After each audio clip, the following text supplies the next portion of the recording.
intro, let me move on. There are lots of polls that have been done, and I know Representative Jayapal has more recent information as well. But we are grappling with the fact that the public, for the most part, in some ways, has positions, but also doesn't know in deeply the issues. And this was a Kaiser Family Foundation tracking poll. They do one every month.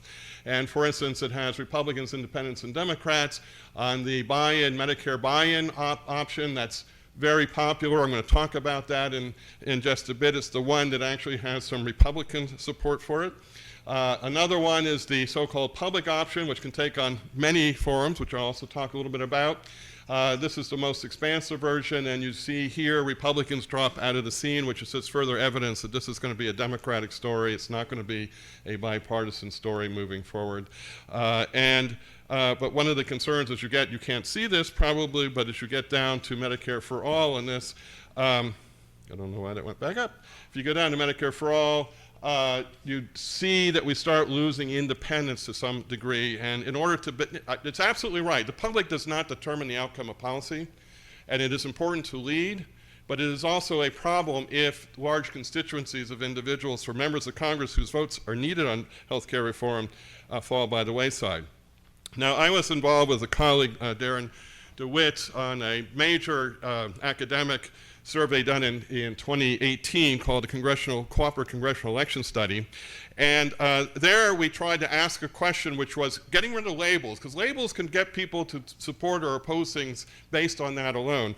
What would people really want ideally? And in a world in which they were not considering any political constraints, and what would be their ideal approach? And we gave them three options. One was a description of single payer, no labels, just everything that I think would be reflected in Medicare for All. Number two is the current system, and number three is a description of a very privately oriented system. And what we see is a significant partisan division. Democrats are enthusiastic for what would be described as single payer. Republicans, not at all. They are enthusiastic for a private system. Independents are really split. But this is where we have to build up. Right now, only about 42% of the national public is saying that they're enthusiastic about or support that particular thing. Now, polls are going to be all over. This is what really concerns me. This is trust in government. And that line is, do you trust the federal government to do the right thing always or most of the time? When Medicare was enacted in 1965, 65% of the public did. It's down to 17%. And that was, trust in government was positively correlated with support for the ACA. Distrust was positively correlated with opposition. So somehow we have to deal with that fundamental issue. Okay, very quickly now. There are four options that I was asked to consider, and not showing up that well, but the pros, I don't have to go into the pros for Medicare for All. You've heard them enthusiastically, and this is interesting. All right, let's see. We're having a technology all right, well maybe, now the negatives will come out. All right. I divide between substantive and political. And for all the virtues of Medicare for All, there are some concerns. For instance, from the current Medicare program that we have today, we have seen design rigidity. It took 40 years to get pharmaceutical coverage under Medicare, whereas the employer-based system had moved forward quite substantially on that. We see in Medicare decision-making a great deal of influence of those private stakeholders that would be hard to wrestle with unless you somehow exclude them completely from the political system. It's possible, we know there are a lot of parts of the country where this role for government is not something people support, and on the political side, I just have to be frank. We've never moved 10% of the GDP from the private sector to the public sector. It's never happened before. We have never raised revenue on the order of $2.5 to $3 trillion a year in order to finance the system. I'm all on board on the cost issue, but taxes really have a problematic effect in this country, and we have to figure out how to get people on board with that.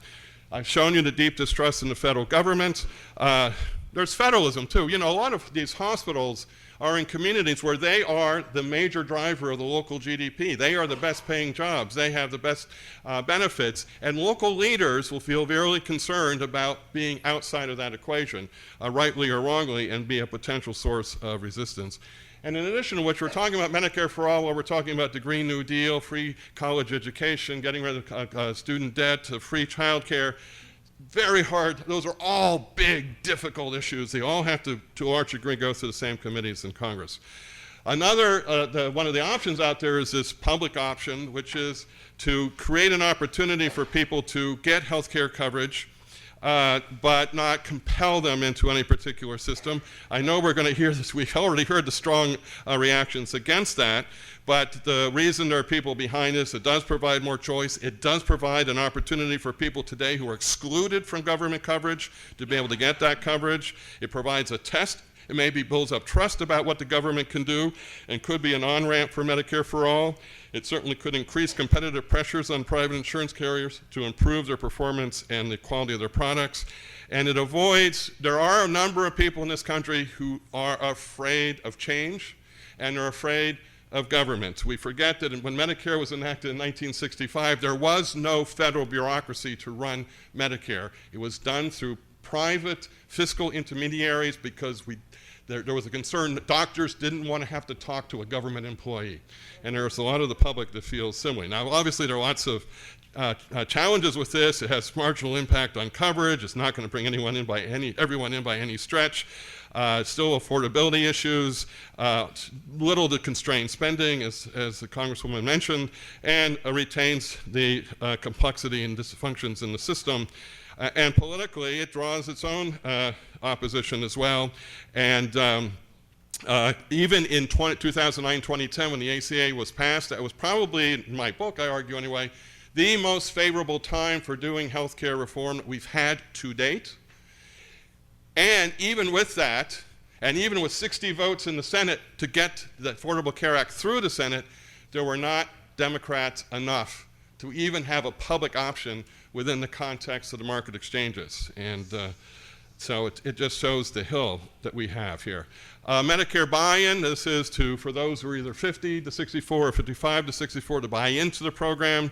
It does create another coverage option. It could strengthen Medicare by actually lowering the overall risk of that population and its medical care utilization, because people who are 50 to 64 use more health care than younger folks, but they use a lot less health care than older folks. So it creates a more stable, bigger population of people of lower risk. It could be another on-ramp to Medicare for all, and it is the option that has the highest support of the public, including supermajority of Republicans. Problems, of course, only marginal impact on coverage, still have deductibles and patient cost sharing, little impact on cost constraints, retains all the complexity of the system. And politically, we already have people who are saying, why would you put more people in Medicare? Because Medicare itself is unsustainable. It's going to collapse, and the Part A trust fund for hospital coverage is going to be depleted according to the projections in 2026. Enhanced ACA. This, of course, is to build on the existing ACA. It's fairly significant impacts on coverage. You do bring in millions of more people through various changes. It makes insurance enrollment easier. It protects lower income individuals from cost sharing. It helps stabilize the insurance markets. There's some devices to fill in the gaps of the Medicaid expansion that some states have refused to do. And it builds on a program that turns out to be far more resilient than I think most people imagined was going to be the case, so far having survived the Trump administration, even though, quite rightly, not quite rightly to observe that uninsurance is going up. The cons and constraints, well short of universal coverage, does not eliminate affordability problems, still deductibles, no real cost control mechanisms, and retains complexity. And even this gets political opposition and certainly would not draw any Republican support, and there's little support for it among those who really are supporting universal coverage. So the one thing I want to say in closing is going back to Medicare for all, there's a policy feature that in policy terms is favorable, but in political terms is extremely difficult. And that is, it runs head on into the politics of both immigration and abortion. And I remember when I was working in the Senate in the early 1990s, we were doing these bills, I had a sense that there's a lot of stuff that wasn't being put on the table as a political problem because no one thought it was real yet. And the moment it becomes real, with the ACA, for instance, there were 34 Democrats in the House who were all for the coverage, but not if it included abortion. And you lose the 34. Very difficult dance by Speaker Nancy Pelosi and the White House on those issues, and to the end of not providing the kinds of benefits that people in this room would like. And on the same is true with immigration. You know, President Obama made a fundamental decision that the expansion was not going to go to undocumented immigrants. And that's, again, as a policy issue, one that would go in one direction, but as a political issue, makes it very hard to build a coalition. These are challenges that simply this social movement is going to have to overcome and try to figure out. But thank you very much, and thank you for your presentation.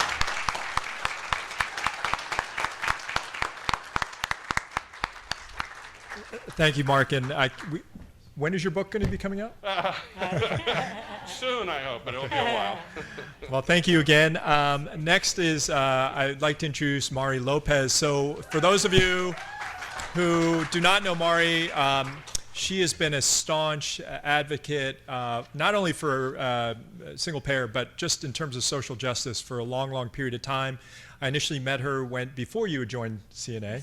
And she's just been an incredible, tireless voice, somebody who many of you know very, very well. With that, I'd like to introduce Mari Lopez on behalf of CNA.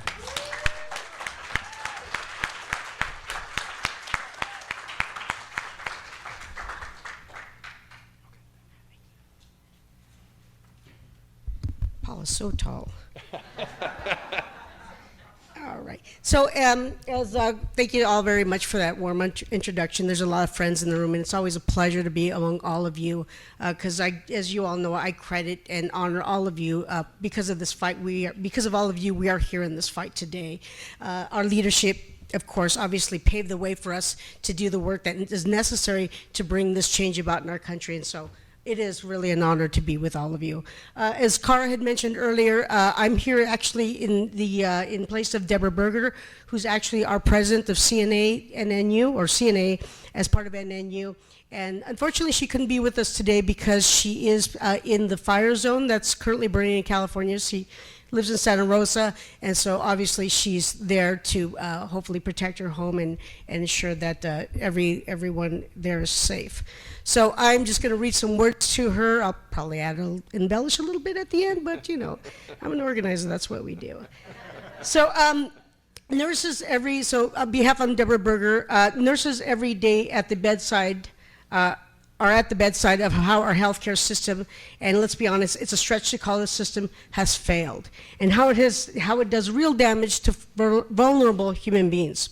This includes a mother who had to prioritize paying for her daughter's care over her own serious jaw infection, and who eventually had to have all her teeth pulled and her jaw scraped in a 6-hour procedure for which she couldn't even afford the anesthesia.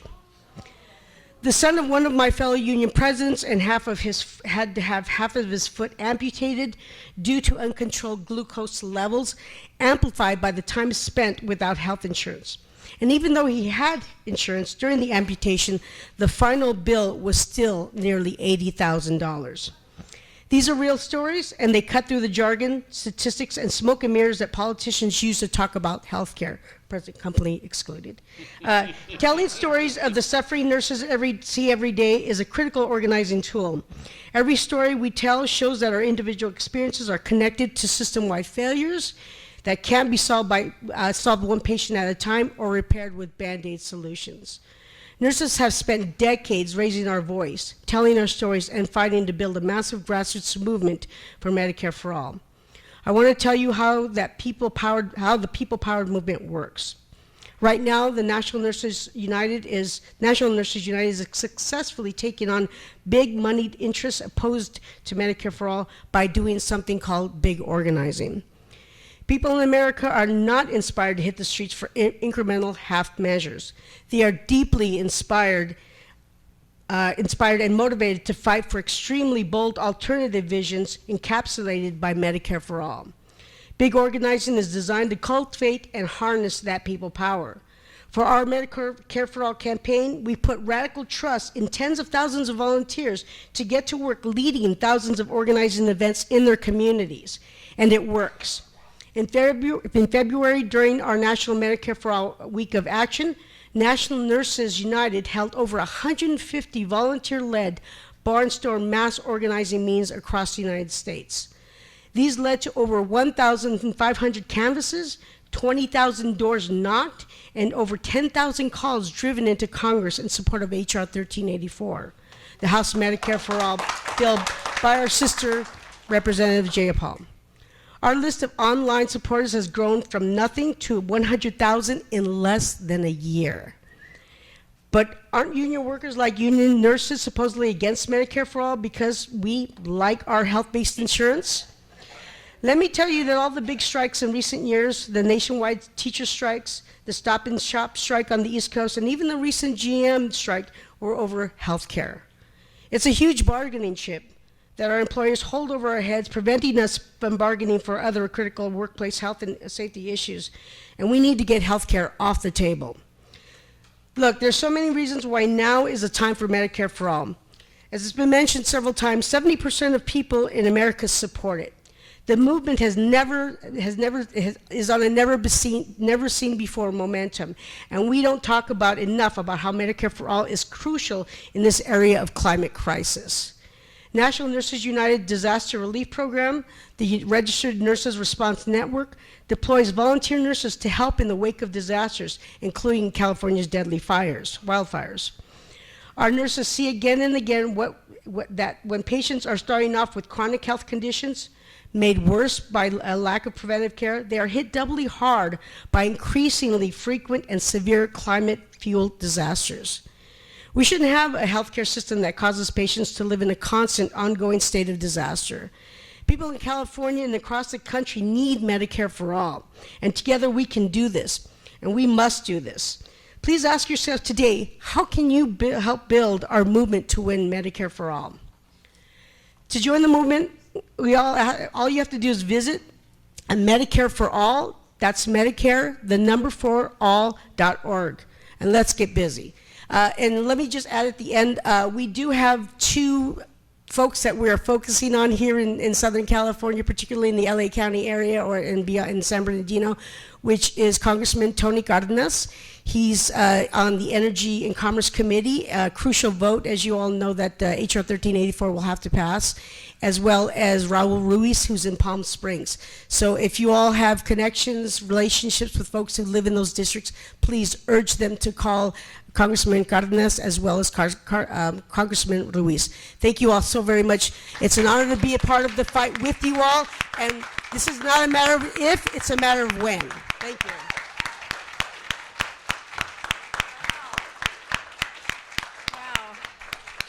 Amazing, right? Did we learn some things? Yeah.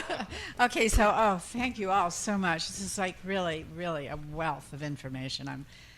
I think we're all blown away by this. So now we've got some questions. We've got maybe about 20 minutes, 25 minutes for questions. Joan, can you go around and see if there's any more people? We have a lot of questions. I tried to consolidate some of them, and I can't read everyone's handwriting, so that's on you. Number 1, this is reimbursement for hospitals and physicians, and these are, anyone can answer these, please, all right? Maybe take about a minute and a half, no more, so we can get through more questions. Reimbursement rates for hospital physicians are much lower than private insurance rates, and we hear from doctors and community hospitals that if all reimbursement were at Medicare rates, they would have to close. Are higher reimbursement rates factored in, or are the current rates really okay? So, Rep, you've got, oh, you don't have mics there?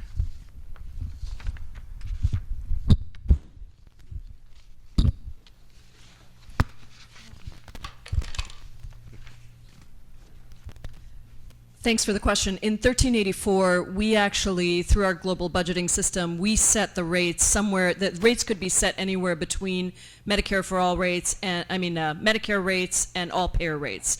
So we actually do account for that in most of the community-based hospitals, and Paul and others can speak to this. This would be a survival thing. It would help those hospitals stay afloat In the private hospital system, there would be some doctors at the very top and the biggest specialists that would see a reduction in rates, but overall there is flexibility built into this so that we can come up with a rate that is going to be sustainable for these hospitals and most of the doctors.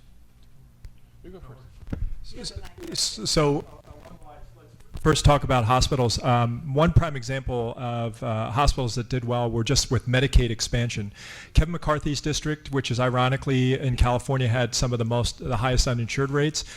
When they were able to expand Medicaid, the hospitals in his district were able to add increased jobs, increased employment opportunities in that area, and that was just at Medicaid.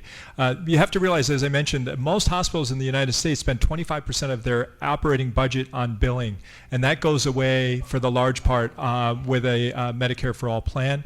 They also claim that the reason they have to inflate their prices so much is to compensate for the uncompensated care, which again goes away. So administrative efficiency and savings there, no longer paying for any uninsured costs. They can't justify gouging anymore, and at the same time, they will actually, and same thing with physicians, they're not going to have to spend so much money fighting for pre-authorization. Can I just, very quickly? I just want to make a very quick point about bills and the legislative process.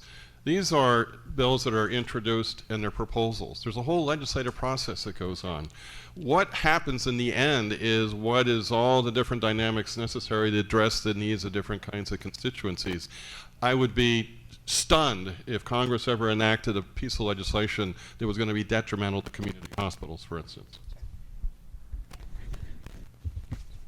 Good, thank you. This is a question for you, Pramila. How will H.R. 1384 deal with Catholic hospitals that don't provide reproductive health services like abortion? Well,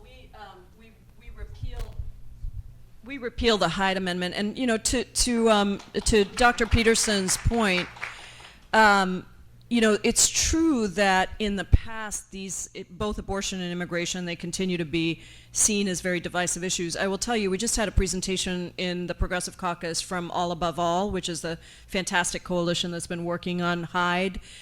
We have come a long way on Hyde, actually, and the public sentiment around abortion across the board is very different today than it was 5 or 8 years ago. Now, I'm not saying, every time I give a counter, I want to make it clear that these are big fights, okay? They will take a lot of effort. But what I am saying is that on both immigration and abortion, we have actually surprisingly moved a long way, perhaps less on immigration than I would like to see.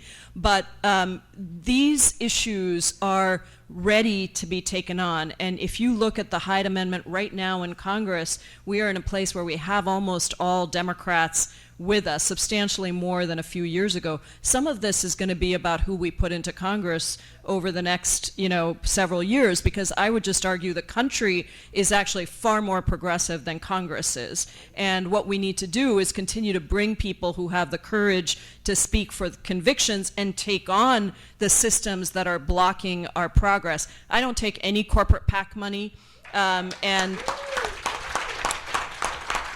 and if you look at the studies that have been done, and this is really what Dr. Peterson was speaking beautifully to, Congress is not doing what the American people want on many issues. I thought Paul's presentation with the polling was really interesting on this particular issue. I actually think we can succeed. But I think those are, we do allow for abortion care in 1384. It's really critical. You can't say you want economic justice and then take away the right for women to make choices about their own bodies, the people to make choices about their own bodies. So that is really important to us. Thank you. I just wanted to this as well. I prior to coming over to CNA, I worked within immigrant rights, and what we learn and find is that the majority of Catholics, and I'm a recovering Catholic myself, while the majority do not believe and would not make the choice for the abortion themselves, they do not believe they have the right to make that choice for someone else. So I think the Catholic Church and these sort of groups misrepresent the largest population of Catholics, which are Latinos. Okay, so it's been brought up.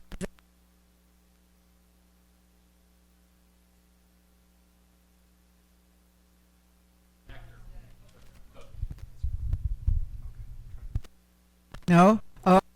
So we were speaking about how so much of the jobs are administrative. But here's a question. Can you please speak to the just transition to the 1.8 million workers who will be out of a job in this area, most of whom are women with no college education, making less than 39,000 a year. So. Well, in 1384, we actually set up a just transition fund for any workers who are displaced. So 1% of the total costs go into that fund to help with worker retraining and other issues that might emerge. But I will tell you that I actually, and we don't talk about this enough, but Paul mentioned it in one of his slides, Medicare for All will dramatically improve our economy. And I think it will create enormous amounts of jobs in multiple sectors. So we will have to do work to make sure we can get folks that are working in the insurance sector that might be displaced out of this. But remember when, I mean, we're in Hollywood, remember when we went from photographs, still photographs, to the motion picture industry? Think about innovation in, any area that you can think of. Part of what we have to do is really understand that this is part of creating a better system, but in the end, if you're not reliant on your employer for your health care, it means you can go start other businesses. It means you can, as small business owners, you can grow your businesses, you can hire people, you can pay better wages to people. And when you pay better wages, this is what we found in the Fight for 15. You pay better wages to people, they put that money back in. They're not saving it for, whatever, because they need it until we get to that place where inequality in this country exist. So I actually believe this is going to be a huge boost to our economy. We will have, I believe, lots of new jobs created, but we do have in place in 1384 also a way to directly address any displaced workers. And one point of information here. Hi, I've worked in the insurance industry for Blue Cross and Blue Shield for 25 years, and I want to tell you that already thousands of jobs have gone overseas. Thousands of jobs have gotten lost here, including in California, including for a nonprofit called Blue Shield. And so it's, their excuse of all the lost jobs is BS, okay? They already are losing jobs everywhere. Mark, this is addressed to you. Many persons, as well as union and employee pension funds, hold investments in health insurance companies. How will the loss of value of these be offset? It's a good and interesting question that most people don't think about, but I'm not terribly worried about that. I think all investment portfolios are in constant states of change as the money flows to where the good returns are, and clearly if this starts gaining momentum, there will be enough foreshadowing for people to say this maybe not to be the place to put in our investments. That, I think, is not the most significant issue. It's going to be a challenge, frankly. I think a lot of bigger ones. Can you hear me? Do I keep getting on here? This is for you. This is Tulsi Gabbard is a co-sponsor of your MFA bill. Okay, yet she told a cable news reporter if a union member has a private health insurance plan, they should have the choice to keep it. Can you have an MFA system side by side with a private insurance system? And both your bill and Bernie's allow for supplemental private insurance for things MFA will not cover. Can you give examples of what services that would cover, please? So this is an important question. We do not get rid of private insurance. There's nothing in the bill that says private insurance companies have no right to exist or anything like that. And I think it's very important to know that. But what we do is we say the government guaranteed insurance program that we are setting up through Medicare for All, that will be for everybody in this country, that will be comprehensive enough that many of the things that private insurance plans like Medicare Advantage right now are covering would be covered under the comprehensive plan. And then we say the same thing that applies for Medicare today, you can't then have duplicative coverage. So an insurance company cannot, a private insurance company cannot say, we're going to provide this benefit that's already provided under your Medicare for All plan, and we're going to charge that much or more for that benefit. So that means naturally that the role for private insurance is going to be significantly diminished. Now, there are some areas, the one that always comes up is cosmetic care, those kinds of things that private insurance will be able to cover. But I just have to say that, private companies are very smart. They're very innovative. When we came up with Medicare, they figured out a way to create Medicare Advantage. I'm sure there will be other lines of work for those private insurance companies. I'm sure they will find some benefits somewhere that they can cover. But let's just focus on the ultimate goal of this, which is to make sure that every American has the ability to get comprehensive, guaranteed care provided by one insurance plan. So you lose your job, you still have the same insurance. You decide you get sick, and instead of working because you're sick, and instead of taking care of yourself, you keep working. No, if you get sick, you can go home and take care of yourself, and you will still have government guaranteed insurance.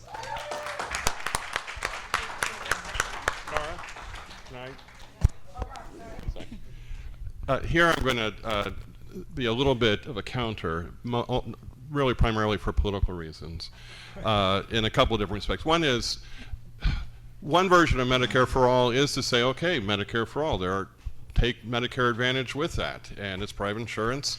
Why do that? Because about a third of the enrollees have voluntarily chosen to go into Medicare Advantage. A lot of them prefer to get their care through those devices. Now, some of that in the past was because those plans were overpaid, and the article that Paul had up there was accurate. Those very good people. But there's also been, since the Affordable Care Act, a real diminishment of that overpayment, and there's a whole different complex way in which those plans are now paid, and it shouldn't be just because they're overpaid that people are going into it. And one of the things is, again, although I would be happy to move into a government plan by all means, there are going to be a lot of people who are worried about those kinds of transitions. And so one of the issues is whether is that a make or break situation, or is that a situation that could be negotiated in the legislative process? The second thing I'll say is almost all the universal coverage systems around the world, including the United Kingdom, which is a national health service, have what is referred to in the field as escape valves. We in the United States unfortunately focus on safety nets, catching supposedly people who, before they fall completely into despair through the cracks. But all those other countries have very comprehensive systems, but for those who have the resources and want out in some way, they have a mechanism to do this. So there's private insurance in the UK that allows people to jump queues to doctors. In Germany, if you have an income above a certain amount, you can go into the private insurance system as opposed to the sickness funds. Now, you have to make that decision only once. You can't go back. And so there's a strong incentive for you to know that you are well positioned to do that. My only point is, one can have a very effective system and retain some political credibility with those who are most skeptical by perhaps doing things in such a way that would mimic what we have in Medicare right now. Let me give just like a very short, not so much rebuttal, but counter perspective to that counter perspective, which is that in some of those very countries that introduced those ideas, Germany, for example, that introduced some of those private insurance ideas later, we are actually now seeing problems emerging between the kind of care that is being provided by one system versus those who, have enough money to buy into the other system. And I think it's very important that we think about that. Number two, I think there are a lot of people who want to say they're for Medicare for All because they know how popular it is, but then the plan that they're putting forward is really not about Medicare for All. And I do have problems with that because I think we have to be real about taking on the interests that have blocked progress again and again and again. And you are not going to,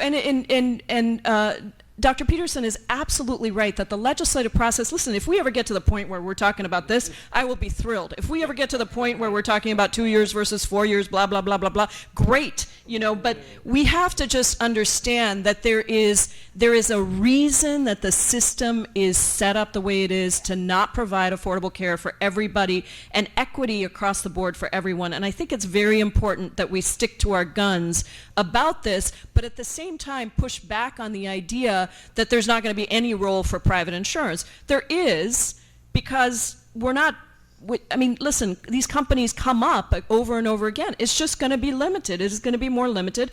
I have every confidence in the innovation of our private insurance system. I believe that they will figure out some other way to make a hell of a lot of money, and fine, go do that. But right now, we need to make sure everyone gets health care, quality care.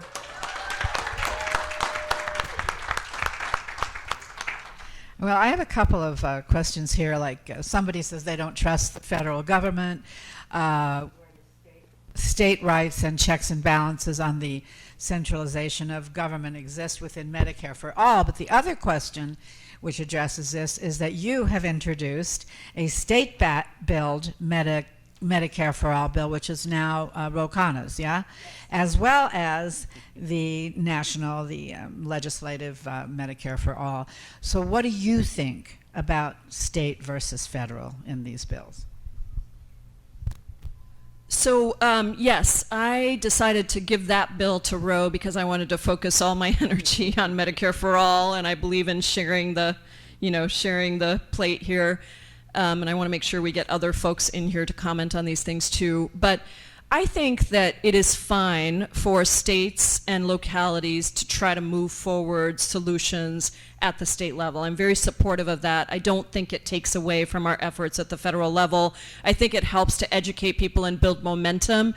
But the reality is this is a federal, there's such a huge federal system here that you can't really get the resources that you need unless you make the changes at the federal level. So the state-based bill would have opened up federal streams of funding for states to be able to move in the direction of a single-payer system, but you still needed those federal streams of funding. So state by itself, without changing that, is going to have a very hard time doing that. At the same time, the momentum that we get from cities and states taking on this issue, the education that has to occur so that people really do understand what Medicare for All is and isn't, and people are armed with the facts around how to fight back against some of these things are very important. So I'm very supportive of states trying to do whatever they can, and we have to get a federal solution.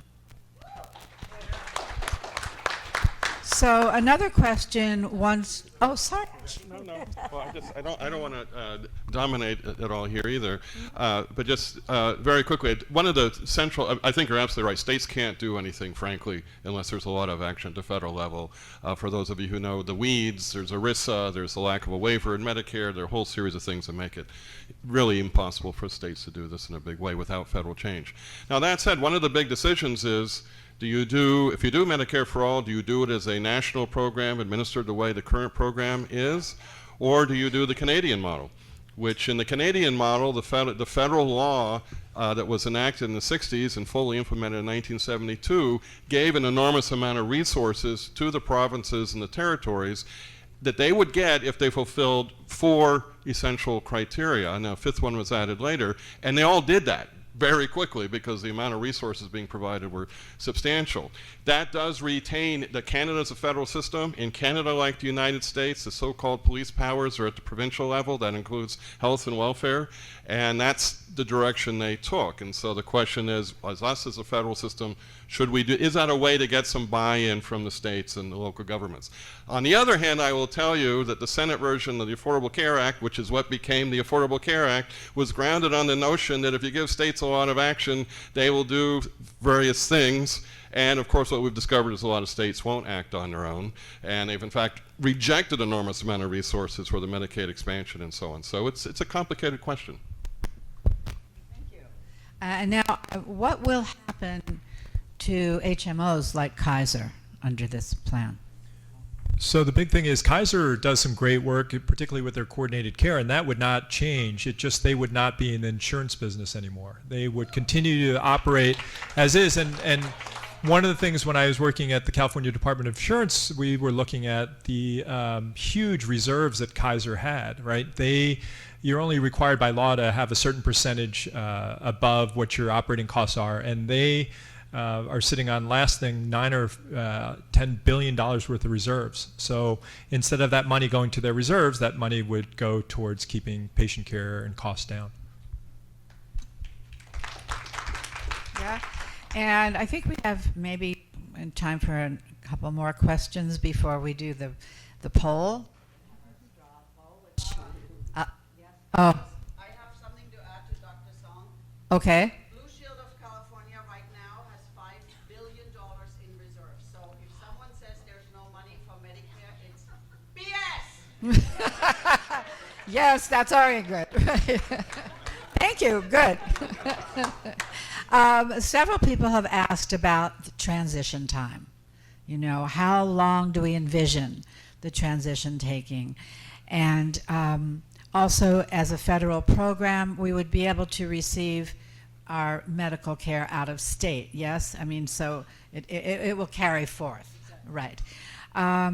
So, what does the transition to Medicare for all look like, and how does the job transition from the current system of the insurance company employees to Medicare for all look like? What does it look like? So this is one of the areas of difference between Bernie's bill in the Senate and mine in the House, and I want to explain why I did it differently. So Bernie's bill is a 4-year transition. Mine is actually a 2-year transition, and I know everyone goes, oh my God, that's too hard. Oh my God, it's too hard, we can't do it. But I want to explain the actual practical reason why we have a 2-year transition, reminding us that we've made major transitions to big systems before in a year when we didn't even have things computerized. But if you keep, it sounds good to say let's have a longer transition. You know, I think one of the presidential candidates has even advocated for a 10-year transition. People are like, it's easier, you know, everyone feels more comfortable. But there's a practical issue with a long transition, which is you do not get the cost savings that you need to get to really streamline the system if you have to keep another system going while you're transitioning. In addition, there is ample evidence from other situations that we've had in the past, including in my own state of Washington, where you might actually see insurance premiums, probably will, see them spike dramatically, because if insurance companies know that they have to get out in a couple of years, but they're being asked to stay in for that transition time, believe me, you're going to see those premiums go up substantially, and you're going to actually create a problem with prices in that transition time. All of that is going to depress public sentiment, because one of the things this is going to have to do very quickly is be able to show people that something is changing quickly. That's what happened with the Affordable Care Act. When people saw that Medicaid expansion meant that they could now get care where they couldn't before, or that their pre-existing conditions could be covered where they weren't before, that was a very important part of building early constituency for the change, which Dr. Peterson is right. People have a hard time sometimes with change, though I would argue that things are so bad right now that actually we have a different situation than we ever have in other, in other conditions. But so that is why we moved to a 2-year transition. And the way it works in my bill is the first year is aligning the administrative system, so getting all the computer systems aligned, because remember, most of the information for the majority of people is, except for those who truly are uninsured, is already in either Medicaid, Medicare, or private insurance, or in private employer databases. We got to get all those systems aligned. That's not going to be easy, but that's year 1. Year 2 is we test it out with a smaller population, 55 and over and 19 and under, and year 3, everyone's covered.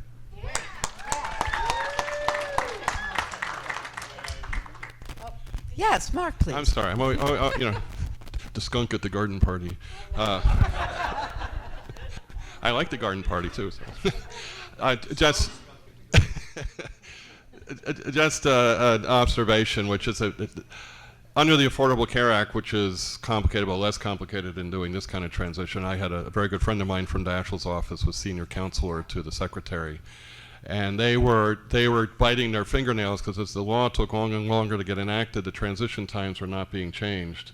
And they were really worried about how they were going to be able to do it as quickly as it was in the law, and that was longer than a 2-year transition. And all I also need to say is healthcare.gov.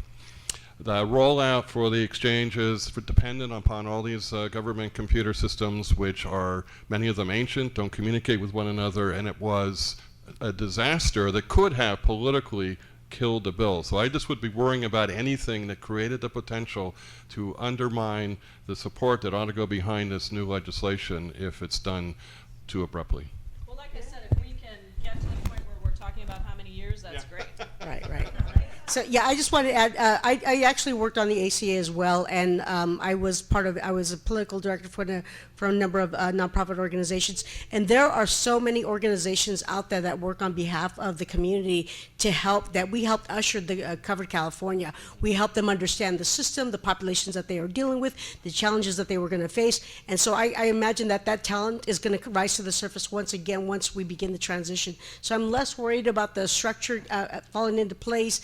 Again, I think there's a lot of talented people out there that are going to help build this wonderful, wonderful system that we're all going to enjoy. And I think, again, as the Congresswoman has pointed out, it is going to be a job creator, and I think it's going to allow us also to really focus on social determinants of health. How do we become a healthier community and society, and allow us to really invest our dollars in making sure that we are all much better. Thank you. That's our last question. This is wonderful. What a wonderful way to end this. I want to give thank you again to our amazing panel, and to remind you, it's not quite over, but to remind you that Paul is hosting a reception fundraiser for the Congresswoman between 2 and 4 today. You're all invited to come and support her. The address is 234 Alta Drive, if you want to, Alta Avenue, sorry, if you want to write it down. 234 Alta Avenue in Santa Monica. Beautiful home. Should come on out. And so now I want to bring up Elena Ong, who is our legislative director here, and who is going to lead us in the straw poll. Okay. Well, I want to thank the panelists. Let's give them a round of applause.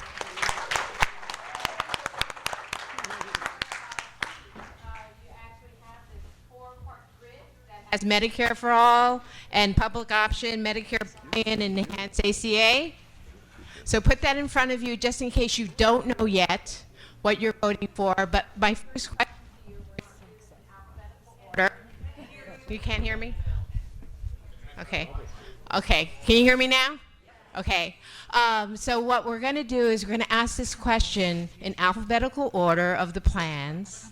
What plan you would choose if this were your own personal health plan. So how many of you, we have Susan counting right in this column here, and we have Michelle counting in this column in the middle, and we have Joan counting in that column on the right of me. If you were to choose a personal plan of your own, would you choose buy-in? And if you would just raise your hand or your yellow card. Gee, no takers. Okay. All right. So the next one is the Enhanced ACA. So you have, well, I'll just wait. In column, Susan, how many people in your 2? Okay, as if we need to count. Michelle, anybody in B? Nada. And C, anybody for you, Joan? Okay. Well, so far it looks 100%. That's only because you haven't all voted for Medicare for All. How many of you would choose Medicare for All? Single, well, we're going to call it Medicare for All because that's the plan that we're talking about right now. Yeah, single payer. It's the Congresswoman's bill. Yeah. My plan.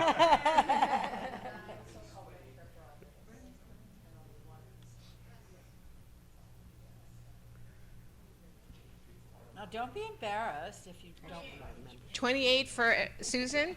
Okay. Oops. I just did something terrible. I just overrode the formula. Okay. That's okay, we'll count. We'll That's okay, capture. That's okay, we'll count it. 28 plus. I don't know why I can't do this. It's okay. We can just. Okay. 28 and in B, what do we have? Michelle? 28 in B, in center row. Okay, and then Joan? So it's 28, 15, and 9. That's 52. Okay. And what do we have for public option? Public option. Any takers for public option? Yes, there is 1, 2, public option. Do we see 1? Susan, we have 1 in your row. Michelle, how many do we have in the center? Joan? Jones got 1? 0? You have how many? Okay. And how many of you are not sure? Any undecideds? I don't want this kind of care. I want chiropractic and holistic, not pharmaceutical. That's fine, that's fine. Undecided. I had a question. I can't get my questions answered, so I'm saying now that Okay, so 1 not sure. Yeah, 2 not sure. I saw another. I think these numbers are all screwy because the total is not 11. Something happened in the formula. But I think you saw it yourself. In terms of a personal plan, you would choose Medicare for all. Okay? So that's great. How about from a public policy perspective, from the nation's health? What plan do you want the nation to have? So how many of you would want buy-in for the nation? Medicare buy-in for the nations. Okay, 0. Okay. How many of you would want enhanced ACA? So we have Okay. 2. Okay. How many of you would want Medicare for all? For the nation. Okay, that's awesome. And then how many of you would want public option? I think you have it. Medicare for all wins.